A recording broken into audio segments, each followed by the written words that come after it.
Today, we're diving into a conversation around disciple multiplication and the role of the local church in catalyzing movements to the unreached. For many people, there can feel like a tension between what some call the legacy church and multiplying disciple-making movements. Can traditional churches really embrace multiplication? Is it possible for pastors to implement movement principles in a way that impacts an entire congregation? And what does it look like for churches in the West to participate in what God is doing among the unreached? In today's episode, I am joined by Andy Kampman, the director of Launch Global, a missions mobilization organization focused on training and sending movement catalysts to the unreached. Together, we'll explore how multiplying movements and the legacy church don't have to be at odds, but can actually work together with a shared love and appreciation for the bride of Christ. You'll hear practical insights on how to cast vision for multiplication in local churches, best practices for establishing multiplication culture and methodology, and encouraging stories of how disciple-making practice can transform the culture of an entire church community. So whether you're a pastor, a ministry leader, a missionary, or someone just passionate about making disciples, this conversation will both challenge and encourage you. Are you ready to unlock your potential as a disciple maker? Then it is time to dive deeper into the principles that are changing lives with the Multipliers Mindset course. This transformative course accompanies the book, The Multipliers Mindset, Thinking Differently About Discipleship by Cynthia Anderson. These lessons will help you not just through reading about a multiplying movement, but how to actively live out a lifestyle that leads towards movements. And here's the best part. It comes with a practical workbook, which is designed to take your learning even further. This workbook guides you step by step to apply what you learn and to impact the lives of lost people around you. With easy-to-follow steps, uplifting lessons, and timeless truths from the book, this course equips you to make disciples and to start groups that multiply. Visit multipliersmindset.com to step further into the work God is calling you to do. Let's multiply together. Hello, everyone. Today, I am excited to introduce Andy Kampman. Andy is the founder and director of Launch Global. That's a ministry that mobilizes and trains cross-cultural missionaries to catalyze movements among the unreached. It's actually the organization that we were mobilized out of. But Andy's also a really dear friend to us. You're actually the one who mobilized us to the field. I had a part. Yeah, you had a big part, down to meeting our parents. You met the parents of every single person on our team. Yep, that was quite a day. They loved it. Yeah, that was an experience for you. That was the core of all the questions. They just love you guys deeply and want the best for you. So, but it was a little intense. You know, I got. Yes. That was a small little version of being an Asian child. Yeah, you got the firing squad, and it meant a lot to us that you were willing to go there and do that for us. Andy, you've been in so many important parts of me and Steven's lives. You did our wedding, which was really sweet. Got to marry us before we went overseas. I'm just so happy to see you here. It was a fun day. That we had that picture of Jamin, our youngest, who's now he looks like a full-grown man. But at that time, we still had the picture of Anna kind of dragging him up to the front. He was a little hesitant, you know. Even though I was sitting up there with you guys, he was, but he got there. He got there. Yeah. And you guys got married. That was the thing. Yeah. And it was the best toast video I've ever seen. And Jamie and I have been to a lot of weddings. Toast video to you guys. That's one that's worth trying to track down on YouTube. So. Oh yeah, the best man really did well to embarrass Steven. So I'm glad you got to be a part of that. That was great. Yeah. So Andy, just jumping in, I would love to hear you tell us a little bit about yourself. How did you learn about multiplication, and what is it that you do? Yeah, like I said, I'm married, Jamie, 4 years. We just celebrated last week, actually, 1 week ago today. We celebrated 24 sweet. Yeah, so God's grace. Got 4 sweet kids, and they're not really kids anymore. From 14 all the way up to soon to be 20-year-old twins. It's really fun. We started up in Iowa, the great state of Iowa. Most Texans we live in Austin, Texas now. Texas and Oklahoma, and then there's the rest of the United States. So we and both did college ministry, and probably multiplication came on the scene a little bit like probably. I'm thinking about taking when we first took perspectives. And we got to meet these names. It's a little bit old, but Neil Cole wrote a book called Organic Church. And then Carol Davis is just like this multiplication queen who has kind of like so many men and women across the world, really. And then Steve Shadrach, who goes by Shad. These folks, and then at the same time, like later, we were reading David Garrison's little booklet on church planting movements, and getting introduced to all this stuff. And then I remember taking a trip over to Bangladesh to see tan multiplication look like, and I'll never forget sitting in this little like a literally mud hut. Like it was so clean, but the walls were literally made of kind of like this plaster mud stuff. And this guy was just talking about he planted over 100 churches in 12 years, and we're asking questions through the translator and just all my paradigms were getting blown up. So that was kind of the start of learning about some of this stuff. So yeah, that's great. And what is it that you do with Launch Global? Now I try to multiply and find churches that want to be sending churches. And when I say want to be sending churches, I mean specifically send their people long-term to the unreached, to plant churches that plant churches that plant churches. And so we love churches that are doing short-term. We love churches that are supporting workers overseas, but we're very specifically talking about sending their people long-term. So I get to do that. And then I get to, that's one of the primary things. So, yeah. That's great. I mean, it's such important work. We got caught up in your net and ended up in Thailand. And so thankful for that. But I'd love to hear you talk more about working with the church. So you're in the States, you're in Austin, you're the U.S. director, so you work a lot with Western churches. But I think anyone who wants to partner with the church, whether in the West or overseas, can learn from your approach. So something that's common around the world is that pastors are really busy. So what are some ways that you earn trust, you build rapport with pastors and churches, and cast vision in a way that doesn't feel like it impedes on current priorities?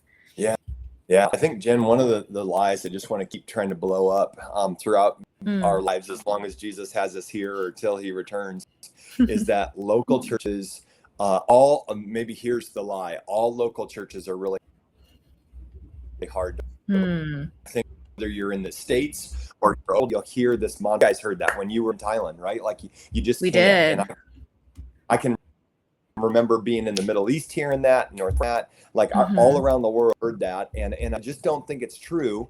And here's where I think we get caught up. It's just like, what would it look like to put the person first? Philippians 2 says, what would it look like to consider the other better than yourself, their needs in front of yours? And so rather than, That's right. I think in these contexts, or even in the States, what we'll often do is we'll start with the vision that I'm that's fantastic. But what we forget to realize often is that God has entrusted this work to that leader, that pastor, right. And we would do well to start with questions. A lot of times we will train our staff 50 minutes of any conversation should be asking them questions. And this is your best tool right here. A little notebook and a pen, and you're just asking them, how did Jesus break into your life? You led to do this ministry. What's your vision for the church? What are the things that you're celebrating?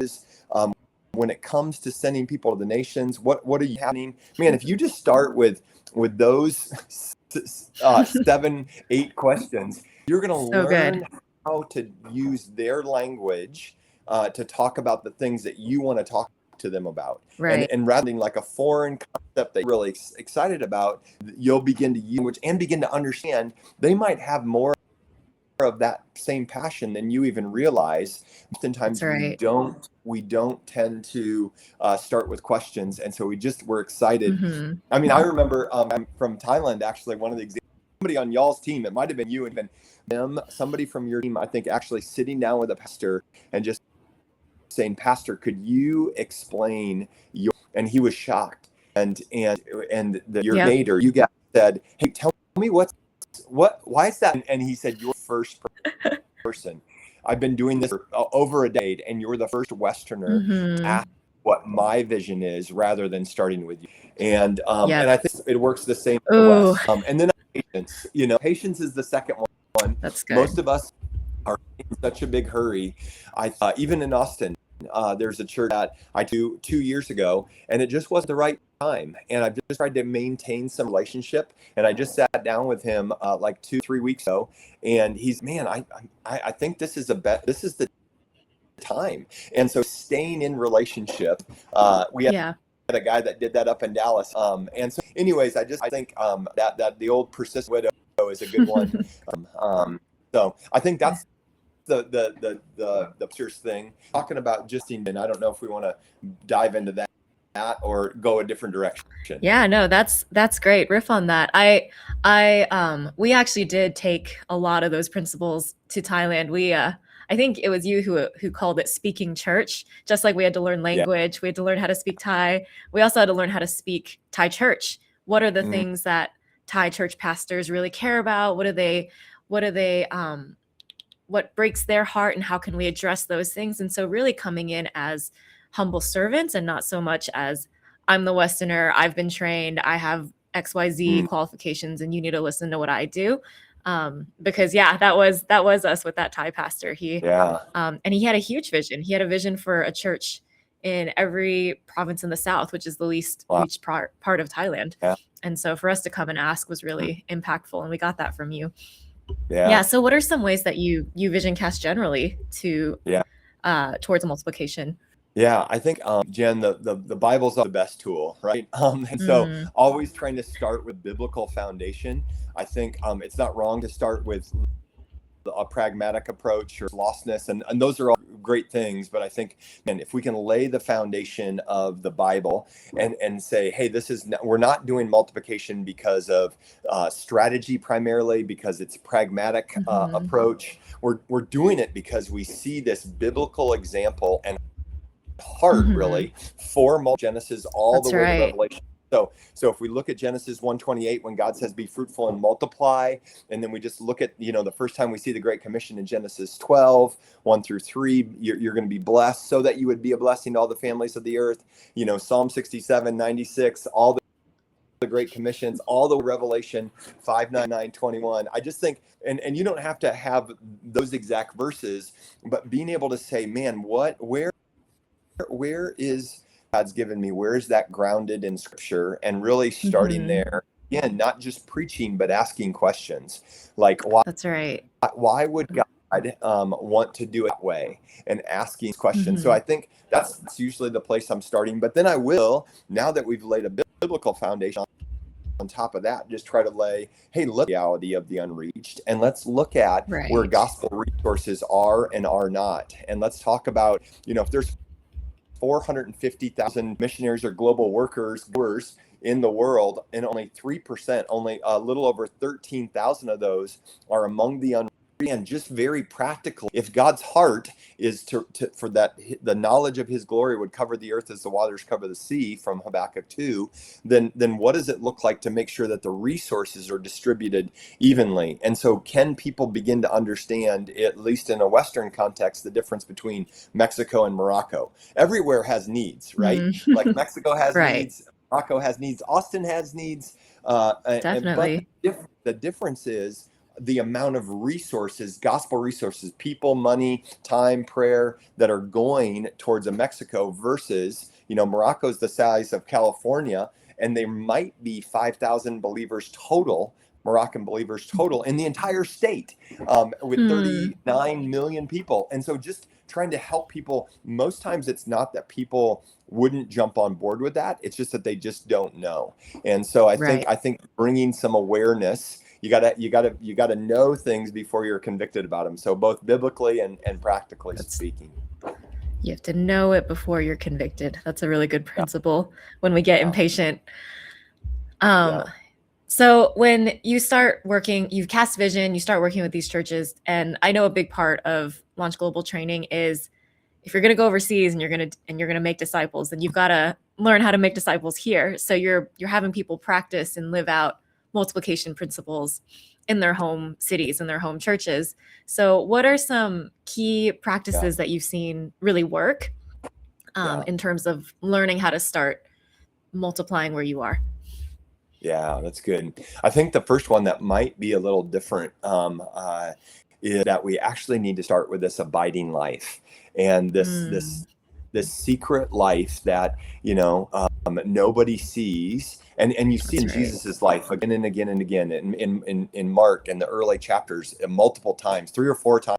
It says before the sun got up, he went away by himself to go pray, to get time with the Father, and to help people as they're contemplating, am I supposed to go overseas or should I multiply my life right here? Not an 18B team thing. God wants to use them. Right. But regardless of your location or your vocation, we kind of joke, no matter what your job or geography, the real secret is this abiding life. And Stephen, you and Stephen actually were some of my, like, when I think about people that influenced how I think about the abiding life and identity and union with Christ. I think the things that God taught you in those early years, especially, and instilled to you, but about surrendering and receiving from the vine, like those things have impacted me so deeply, our family so deeply, and impacted our ministry. And so if that identity is not secure, then we'll believe the lie that our whole culture anywhere in the world is really based on,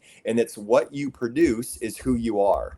And man, that's dangerous if you're mobilizing people to go plant churches overseas, because if they see some of the awesome stuff you've gotten to see, then they rejoice, but they actually find too much identity in their fruit. And then if they don't see anything, like some of our friends in Turkey, or at least currently, like then they're like, oh, messed up somehow, and they're gonna lie. And so I think we really, in our training, we really try to get this identity piece secure. And so who does God say that I am apart from, then maybe the next one would just be like this life on life modeling. Again, nothing new here, Jen. We're just looking at the ways of Jesus. Mark 14 is one of our favorite passages. It says that Jesus chose 12 apostles that he might be with them and then send them out to preach. And that we talk about the with factor a lot. That's that life on life, or sometimes you'll hear model, assist, watch, launch, maul. That's right. And I would say that's so core to what we do. And there's this, most people, it's not that they should do, it's nobody's actually ever shown them, right? And so for example, I know how to shingle houses. That's how I paid for my college, and and to teach you and Cindy how to shingle, I wouldn't do it in a classroom, right? I would say, hey, there's a role for everybody, and then learn how to shingle is actually come up on a roof and do it, and be right beside me and see what I do and see how I lay the shingles out and see how I work. And that's the way that the same thing when it comes to prayer, sharing our faith, baptizing people, teaching them to reach their sphere of influence, all these just need to be modeled. And so that's such a big one for us. And maybe the last one I'll say quick, Jen, I'll just sneak one more in there, is that I love these. Being patient. And there's that funny little verse in Zechariah 4 about do not despise the day of small beginning things, for the Lord rejoices in this. And I think so many times we hear from God, we get this big vision, and then we just want to see it instantly. Like if it doesn't come in a month, we're like, oh, maybe that wasn't from the Lord. And I just oftentimes I just don't think that's kingdom works. It works. That's one of the blessings of Jesus growing up in an agriculture society, and that's like, things happen in seasons. It usually takes months and years. And I just think most things in the kingdom don't happen overnight. Even when we start talking about multiplication, what most people don't realize is any of those things didn't have less than 10 years invested in them, probably. And so I just think the patience and asking God for endurance to keep going, believing that tomorrow is going to be the day that he gives a breakthrough. So those would be a few things that we would focus on. That's so good. And I mean, that patience comes out of the abiding life. They're connected in a way of, like, if you can just continue to know that your value is not in what you do, not in what you produce, and then you can persevere to reach the promise that God has given you. And I think what you said about that practical life on life modeling, so many people want to obey, want to make disciples, want to multiply, just have never been shown how. And so these are some great principles for how to start multiplying in your church, even where you are now, despite location or vocation. And so what are some of the obstacles that you've seen, or challenges maybe that churches have had in implementing these types of things, life on life, multiplication, discipleship, the patience, abiding life? What are some obstacles that you've seen come in the way? Yeah, I do. I'll just hit that patience one more time, and maybe this is just because I'm Jenn, but I think the willingness, it's like our own sanctification, right? Like I even last night, I was wrestling as I was going to bed. Lord, why do I keep battling these? I was ready to do a little getaway together, and I was thinking about, why what issue says this, I still falsely think this. And that's so giving, allowing there to be grace and patience to get the things that God wants for us. I think here's the biggest reason why. Number one is they're just simply not asking time with my old pastor from a large church and they were talking, and Matt just simply asked him, man, how many people are you sending? And this guy kind of talked about how graphic, a lot of families, and then Matt simply said, have you asked them? And I just think, like, one of the things that we've gotten to see in the churches that we're working with across the country and really is, are people being asked to actually go? Something or not at pathway to get to there.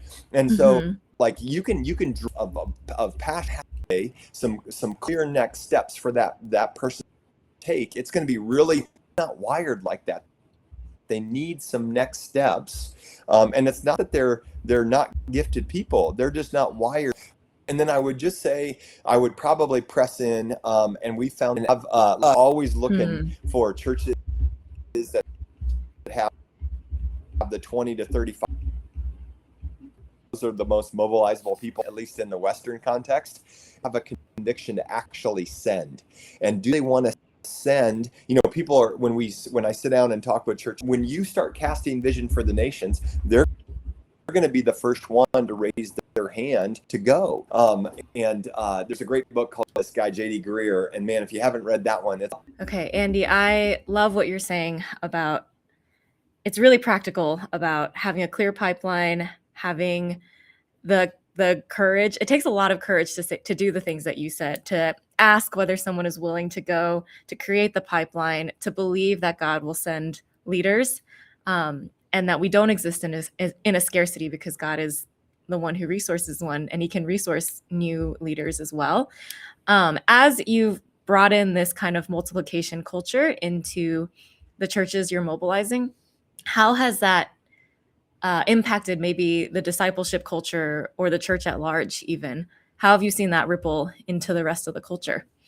Yeah, it's God's grace. I think these stories are fun to share. It's impacted it, like, at the top level leadership, and then even just like just normal folks being empowered. I think about there's a large church in Dallas. I'll refrain from you, but they started working with us probably 6 years ago, and it was so cool. I got a picture from the missions pastor, lead guy doing an oikos map, like a sphere map, during a Sunday service. And what was cool is, So cool. that didn't happen the first year. It took 6 years to get there. But now you've got this. That's not a 3-point sermon.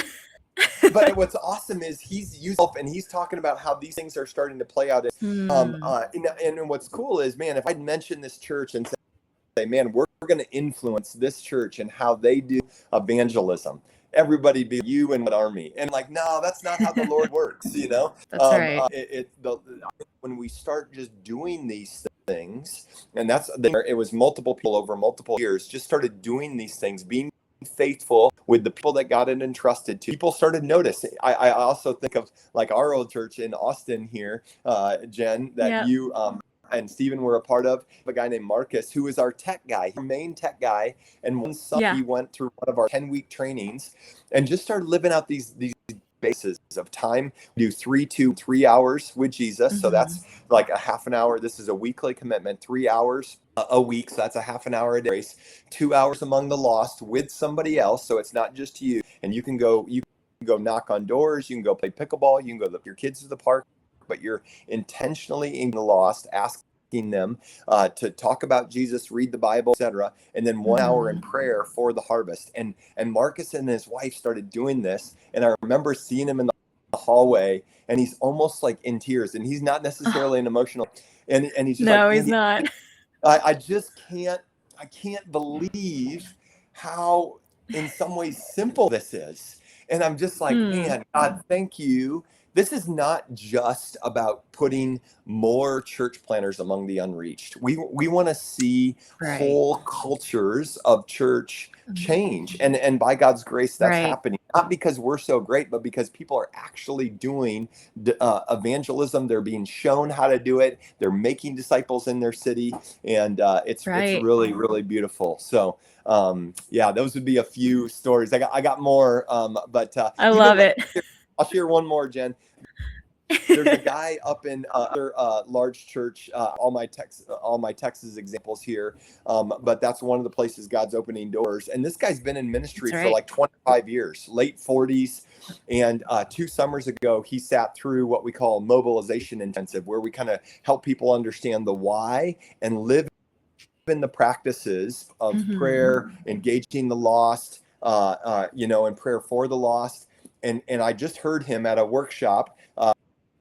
This was 2 weeks ago. He said, man, rediscipled 2 summers ago, and how I think about my relationship with Jesus and how I see my time. He's like, I got used to doing ministry from behind a computer, and really kind of would be encourage other people to go share their faith, but I wasn't doing it. And now on the weekly, I go out with my team and we're going to share. Bible reading groups started, and we're seeing some people say yes to Jesus. And this guy, I mean, it was just awesome, and so I think that we all want that.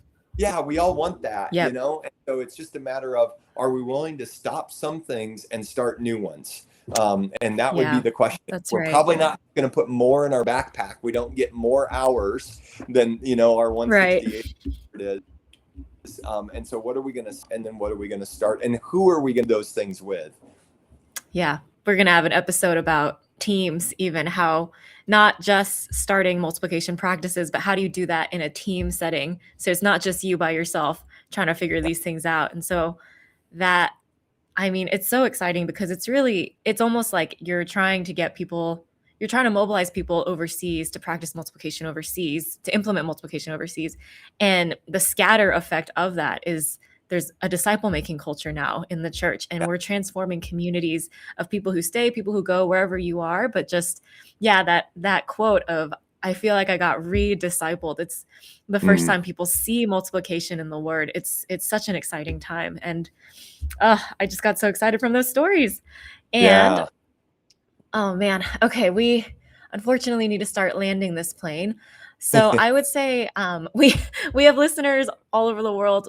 A lot of them are working overseas trying to catalyze movements. There's people in the West, there's people in the States. And we've heard the gamut of, you can't work with the church. Like you said earlier in this interview, we can't work with the church.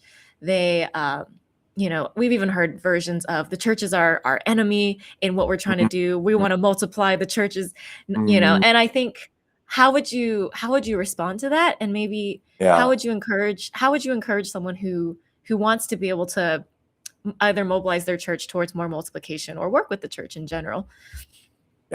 Yeah. First of all, rather than throw stones, I used to be that guy. I used to be the captain of that ship. And the one that knew all the answers, the one that knew how to quote fix the church. And I would not take, I would, but kind of undercut all the time. I was undercutting the local church, talking about how she didn't get it or they didn't get it.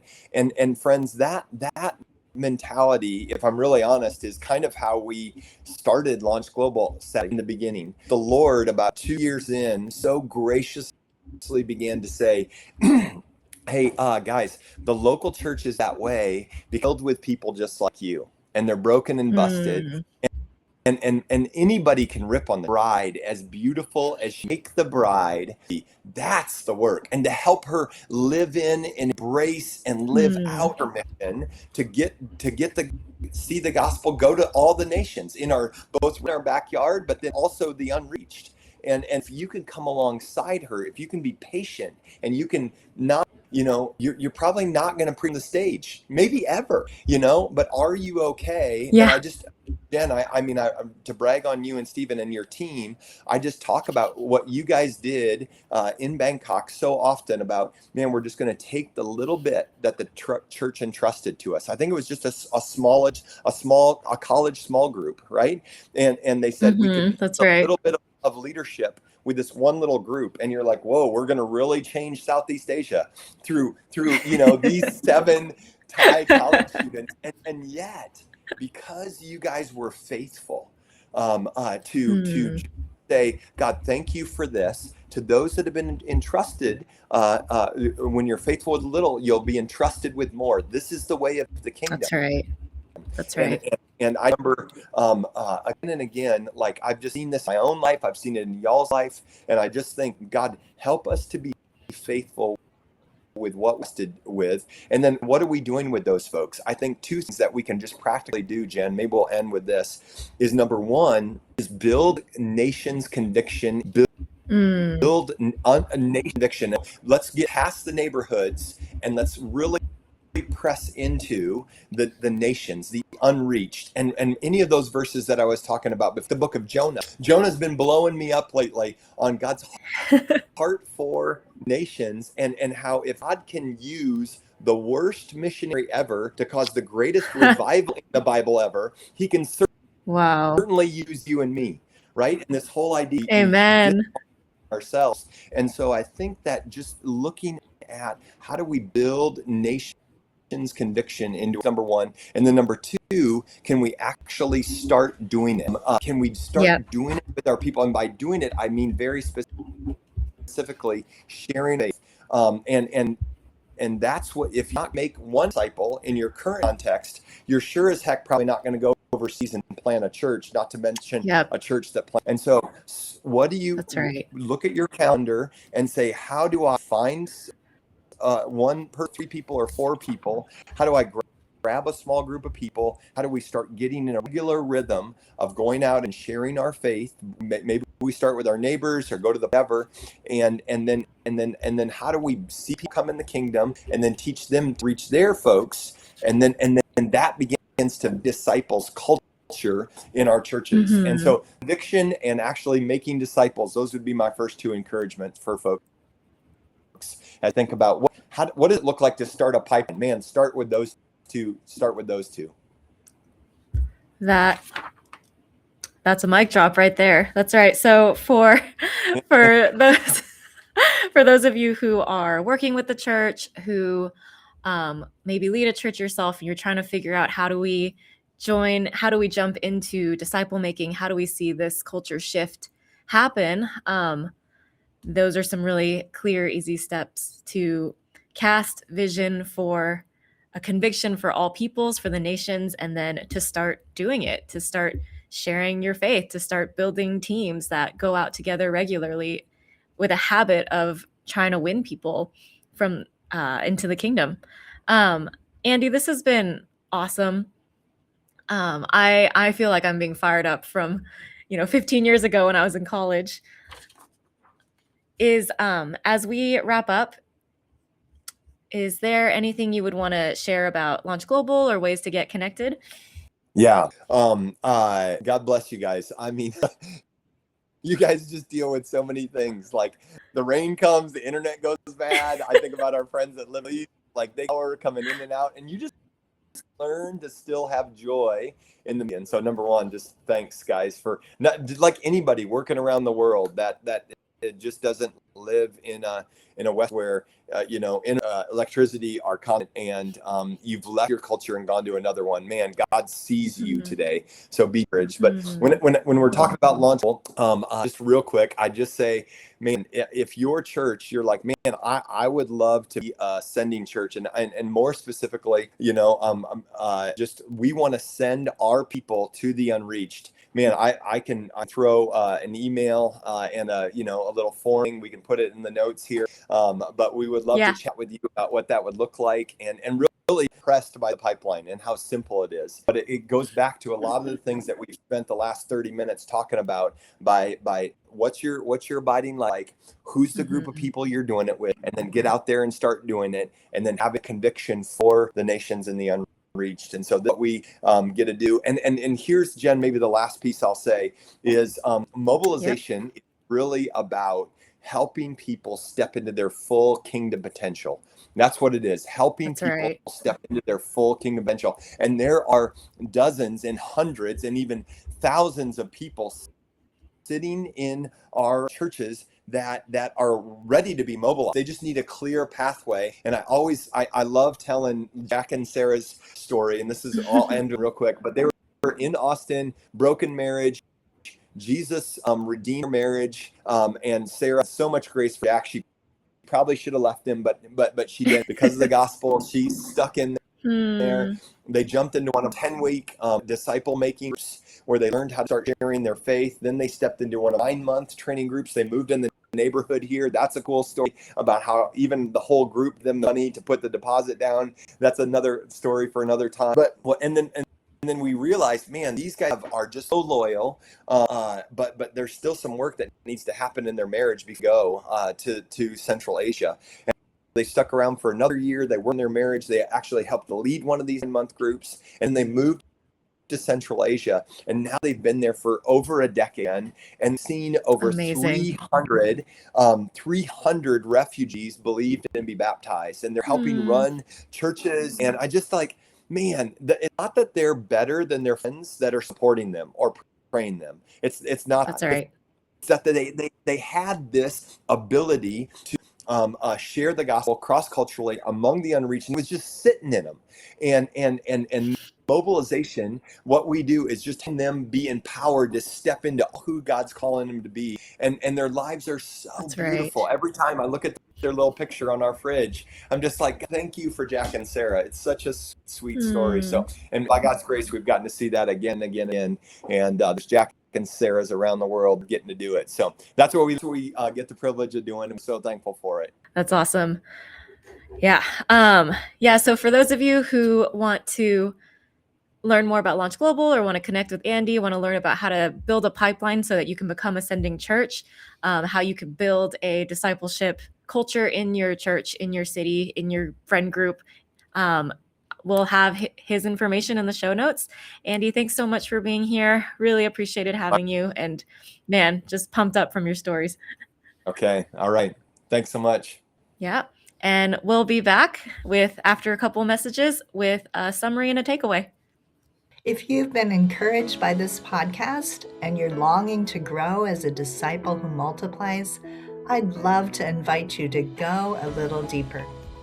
The Dare to Multiply membership, including our Exploring Further and Diving Deeper options, is a place for ongoing encouragement, practical teaching, and real stories from people living this out right where they are.